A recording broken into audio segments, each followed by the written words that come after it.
এবার হাসিনার বিরুদ্ধে ভয়ঙ্কর এক তথ্য প্রকাশ করেছে টিআরটি ওয়ার্ল্ড। গোপন কারাগারে আটকে রাখতেন হাসিনা, দেয়া হতো না মায়ের দুধ। ছাত্র জনতার গণঅভ্যুত্থানের মুখে দেশ ছেড়ে ভারতে পালিয়েছেন শেখ হাসিনা। এরপর থেকেই একের পর এক প্রকাশ্যে আসছে ফ্যাসিস্ট এই প্রধানমন্ত্রী ও তার পরিবারের নানা অপকর্ম। তার আমলে ঘটা ভয়ঙ্কর এক অপরাধের তথ্য প্রকাশ করছে তুরস্কের সংবাদ মাধ্যম টিআরটি ওয়ার্ল্ড। এতে বলা হচ্ছে, পলাতক প্রধানমন্ত্রী শেখ হাসিনা তার গোপন কারাগারে আটকে রাখতেন শিশুদেরও, এমনকি তাদের পান করতে দেওয়া হতো না মায়ের দুধ। জিজ্ঞাসাবাদের সময় মা বাবার উপর চাপ সৃষ্টির জন্য ব্যবহার করা হতো এসব শিশুদের। সম্প্রতি শেখ হাসিনার আমলে জোরপূর্বক গুমের তদন্তকারী একটি কমিশনের এক তদন্তে সামনে এসেছে ভয়াবহ এই তথ্য। মঙ্গলবার এক প্রতিবেদনে এই তথ্য জানিয়েছে তুরস্কের রাষ্ট্রীয় গণমাধ্যমটি। প্রতিবেদনে বলা হয়েছে, বাংলাদেশের গোপন আটক কেন্দ্রে বন্দী শত শত লোকের মধ্যে বেশ কয়েকটি শিশুও ছিল বলে জানিয়েছে বর্তমানে ক্ষমতাচ্যুত প্রধানমন্ত্রী শেখ হাসিনার আমলে জোরপূর্বক গুমের তদন্তকারী একটি কমিশন। জোরপূর্বক গুমের তদন্তকারী এই কমিশন মঙ্গলবার প্রাথমিক প্রতিবেদনে বলেছে, অন্তত অর্ধ ডজন শিশু তাদের মায়েদের সঙ্গে মাসের পর মাস কারাগারে বন্দী ছিল। আটক মা বাবাদের মানসিক চাপ দেওয়ার জন্য শিশুদের ব্যবহার করা হতো, যার মধ্যে শিশুদের দুধ পান করতে না দেওয়ার মতো ভয়াবহ ঘটনাও রয়েছে।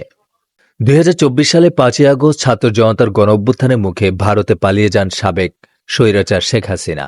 বর্তমানে তিনি সেখানেই আছেন। বৈষম্য বিরোধী ছাত্র আন্দোলন চলাকালে জুলাই ও আগস্টে সংগঠিত গণহত্যা সহ মানবতা বিরোধী অপরাধের অভিযোগে ইতিমধ্যে হাসিনার বিরুদ্ধে গ্রেপ্তারি পরোয়ানা জারি করেছে আন্তর্জাতিক অপরাধ ট্রাইব্যুনাল। হাসিনা সরকারের বিরুদ্ধে রাজনৈতিক প্রতিপক্ষের শত শত নেতাকর্মীকে বিচার বহির্ভূত হত্যা এবং আরও শত শত মানুষকে বেআইনিভাবে অপহরণ ও গুম সহ ব্যাপক মানবাধিকার লঙ্ঘনের অভিযোগ আনা হয়েছে। তদন্ত কমিশন আরও বলেছে, নারীদের তাদের সন্তানসহ নিখোঁজ হয়ে যাওয়ার বেশ কয়েকটি ঘটনার বিশদ বিবরণ তাদের কাছে রয়েছে, যার মধ্যে সর্বশেষ এই ধরনের ঘটনা ঘটে 2023 সালে। এছাড়া কমিশন এই বিষয়ে এক গর্ভবতী নারীর ঘটনা উল্লেখ করেছে।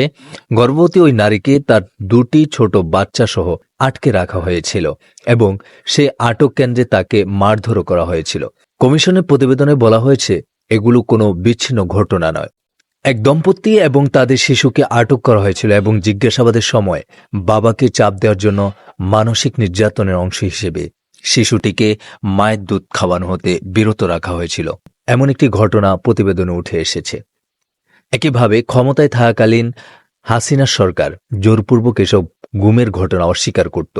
সাবেক এই সরকার দাবি করেছিল, নিখোঁজদের মধ্যে কয়েকজন ইউরোপে পৌঁছানোর চেষ্টা করার সময় ভূমধ্যসাগরে ডুবে মারা গেছেন। হাসিনার বিরুদ্ধে এই ধরনের অসংখ্য ঘটনা তদন্তকারীদের হাতে এসেছে।